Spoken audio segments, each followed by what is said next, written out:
The NWS Storm Prediction Center has issued a severe thunderstorm watch for portions of far west central Minnesota, south central North Dakota, central to eastern South Dakota.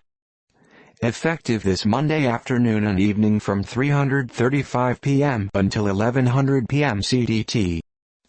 Primary threats include widespread damaging winds and isolated significant gusts to 90 mph each, likely scattered large hail and isolated very large hail events to 2.5 inches in diameter, possible a tornado or two possible.